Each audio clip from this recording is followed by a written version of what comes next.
गुरुजी किसी को भगवान को किसी ने देखा ही नहीं है, फिर फोटो कैसे बन जाते हैं? भगवान को किसी ने देखा नहीं है पर फोटो कैसे बन जाते हैं? वाह क्या सवाल है बच्चे का, तालियां होनी चाहिए। আসসালামু আলাইকুম রহমতুল্লাহি অবরাকাতু। বিসমিল্লাহির রহমানির রহিম। প্রিয় বন্ধুগণ, একটি হিন্দু ছোট্ট বাচ্চা পণ্ডিতকে জিজ্ঞেস করলেন, হে পণ্ডিত, যদি ভগবানকে কেউ নাই দেখে থাকে তাহলে তার মূর্তি বা ছবি কিভাবে তৈরি করছে? এই প্রশ্ন শুনে পণ্ডিত হতবাক হয়ে গেল এবং সে কি উত্তর দিল তা জানতে আজকের এই ভিডিওটি শেষ পর্যন্ত দেখতে থাকুন। সাথে সাথে একই প্রশ্ন ডক্টর জাকির নায়েককে করা হলে তিনি এর উত্তর কত সুন্দরভাবে দিয়েছিলেন এবং ইসলামের দৃষ্টি করে এই সম্পর্কে কি বলা হয়েছে আপনি এই ভিডিওতে বিস্তারিত দেখতে পাবেন। তাই ভিডিওটি একটু স্কিপ না করে শেষ পর্যন্ত দেখতে থাকুন। भगवान को किसी ने देखा ही नहीं है, फिर फोटो कैसे बन जाते हैं? भगवान को किसी ने देखा नहीं है पर फोटो कैसे बन जाते हैं? वाह क्या सवाल है बच्चे का, तालियां होनी चाहिए। बेटा भगवान को किसी ने देखा नहीं है पर भगवान कैसे हैं ऐसा लिखा है ना भागवत जी में कि भगवान के बाल घुंघराले से हैं, आँखें ऐसी हैं, नाक ऐसी हैं, गाल ऐसे हैं, मुंह ऐसा है, अधर ऐसे हैं, होंठ ऐसे हैं, छाती ऐसी है, भुजा।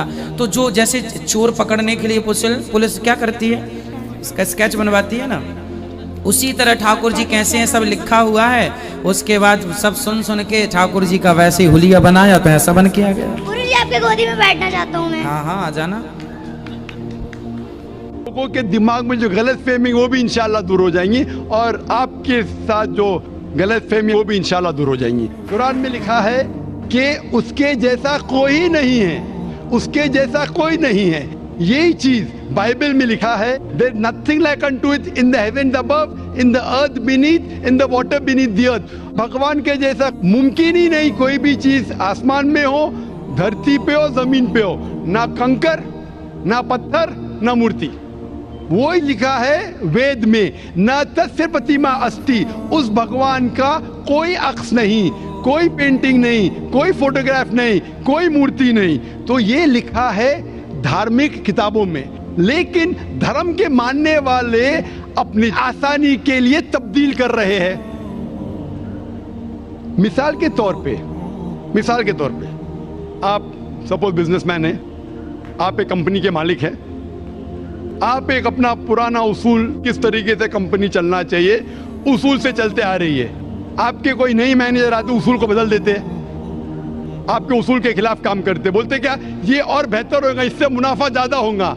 आपके उसूल है कुछ, आपके उसूल होंगे कि मैं ईमानदारी से काम करूं, आपके मैनेजर के उसूल होंगे ईमानदारी को छोड़ो पैसे ज्यादा कमाने के। आपको जब पता चलेगा आपका मैनेजर आपके उसूल को तोड़ रहा है, बोलेगा मालिक ज्यादा पैसे मिलेंगे, रिश्वत दो। आप उससे सहमत है? आप बोलेंगे ज्यादा पैसे छोड़ो, मिलते क्या नहीं मिलते, रिश्वत देना हराम है।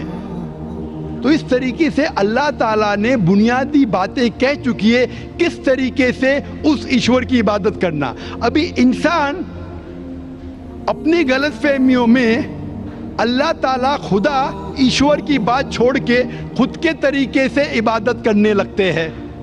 और हम क्या कर रहे हैं, उस अजीम खुदा को गाली देते हैं। हम कहते हैं कि खुदा ने बेटा जना, अस्तगफुरुल्लाह।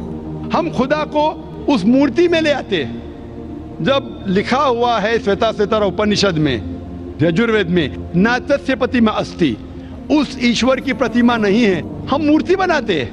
मिसाल के तौर पे अगर मैं किसी को मदद करता हूं और अगर वो शख्स मुझे जानता नहीं जाकिर कैसा दिखता है, मिसाल के तौर पे श्रीलंका में मैं एक स्टूडेंट को मदद करता हूं, रोज 10,000 रुपये भेजता हूं, उसको पता नहीं जाकिर के साथ क्या करता है, वो कॉकरोच बनाता है, कॉकरोच, और रोज सुबह को बोलता है जाकिर शुक्रिया। जब मुझे पता चलेगा उसने मुझे कॉकरोच बनाया, क्या मुझे खुशी होगी? भले वो मुझे कुछ खाली दिल में कहता था जाकिर शुक्रिया, काफी है, शुक्रिया नहीं भी कहता था चल जाता था, लेकिन मुझे कॉकरोच बनाया, इंसान से कॉकरोच बनाया। मुझे फर्क पड़े ना पड़े, वो तो बेवकूफ बन रहे ना, कैसा बेवकूफ इंसान है। मुझे भले फर्क ना पड़ा, मैं दयालु, जान देना मुझे कॉकरोच में क्या फर्क पड़ा, मैं बोलूंगा क्या बेवकूफ इंसान है, क्या बेवकूफ इंसान है कि कॉकरोच के सामने झुक रहा है। तो तो इसी तरीके से खुदा ने हर मजहबी किताब में दिखाया हुआ है किस तरीके से उसकी इबादत करें, किस तरीके से उसकी बात माने। हम आते हैं और अपने तरीके से सोचने लगते हैं एनर्जी इज गॉड। कहां नहीं लिखा एनर्जी इज गॉड? आपने बिल्कुल आपके सवाल का जवाब खुद आपने दिया। आपने एक मिसाल दी कि हिंदू लोग कहते हैं नमस्ते। नमस्ते का लफ्ज किधर से आता है? आपको शायद पता होगा। नमस्ते आता है इदम नममे से। इदम नममे मतलब मैं आपके सामने झुकता हूं, मैं आपकी इबादत करता हूं, बराबर। इदम नममे आप कहना चाहते मैं आपके अंदर ईश्वर की इबादत करता हूं। मिसाल के तौर पे वो आदमी चोर है, वो गलत काम कर रहा है, बलात्कार कर रहा है, आप उसको ईश्वर बोलेंगे? आप ईश्वर को इतना घटिया समझ गए? वो बलात्कार करने वाले इंसान को बोलते आप ईश्वर है। इससे भाईचारगी बढ़ेगी नहीं घटेगी। वो बलात्कार करने वाले को, वो चोर को, वो डाकू को मैं ईश्वर मान रहा हूं, उसके सामने झुक रहा हूं। अल्लाह को क्यों गाली दे रहे? ईश्वर को क्यों गाली दे रहे? खुदा को क्यों गाली दे रहे? इस्लाम में, इस्लाम की भी आपने मिसाल दी। इस्लाम में हम कहते अस्सलामु अलैकुम। अल्लाह ताला से फरमाते इस इंसान पे सलामती दे। चाहे वो अच्छा इंसान है तो भी सलामती देने की बात अच्छी है, चाहे वो चोर या डाकू हो। मैं बोलूंगा अस्सलामु अलैकुम। मैं कह रहा हूं या अल्लाह, या रब, या खुदा, या ईश्वर, या भगवान, इस डाकू पे रहमत फरमा। कुछ बुरी बात है ना? मैं अल्लाह को गाली दे रहा हूं, उसके लिए दुआ दे रहा हूं कि तू गलत काम छोड़ और सही रास्ते पे आ। अगर मैं उसको खुदा मानूंगा तो खुश हो जाएगा, वो और चोरी करेगा, वो और बलात्कार करेगा। कोई भी धर्म में ये नहीं सिखाता। ये धर्म के मानने वाले अपनी खुद की इजाज करते हैं। इसे कहते हैं इनोवेशन, बिदात। जिस तरीके से खुदा ने सिखाया है कि उसकी इबादत करें, उसी तरीके से हमें करना चाहिए। तब्दीली लाएंगे। हम समझ रहे हैं कि भाईचारा बढ़ेगा, भाईचारा नहीं बढ़ेगा, भाईचारा घटेगा। लेकिन अगर मैं आपसे कहूंगा अवतार सिंह अस्सलामु अलैकुम, मैं अल्लाह से दुआ करता हूं कि आप पे सलामती हो, आप पे अमन हो, आप मुझे बोलो, इससे भाईचारा ज्यादा बढ़ेगा या कहने से भाई मैं आपको ईश्वर मानता हूं और फिर आपकी बात नहीं मानूं मैं? फिर अगर आप मुझे बोलेंगे चलो भाई शराब पीने चलो, चलो भाई लड़की के साथ रात गुजारेंगे, तो मैं क्या बोलूंगा? अरे मेरे भगवान मुझे बुला रहा है। तो ये कहना अस्सलामु अलैकुम मतलब मैं अल्लाह से दुआ करता हूं कि ये इंसान के ऊपर सलामती हो। अच्छा इंसान पे भी सलामती कहना अच्छी बात है, बुरा इंसान पे भी सलामती कहना अच्छी बात है। तस्य प्रतिमा अस्ति, उस भगवान का कोई अक्स नहीं, कोई पेंटिंग नहीं, कोई फोटोग्राफ नहीं, कोई मूर्ति नहीं। तो ये लिखा है धार्मिक किताबों में, लेकिन धर्म के मानने वाले अपनी आसानी के लिए तब्दील कर रहे हैं। मिसाल के तौर पे आप सपोज बिजनेसमैन है, आप एक कंपनी के मालिक हैं, आप एक अपना पुराना उसूल, किस तरीके से कंपनी चलना चाहिए, उसूल से चलते आ रही है।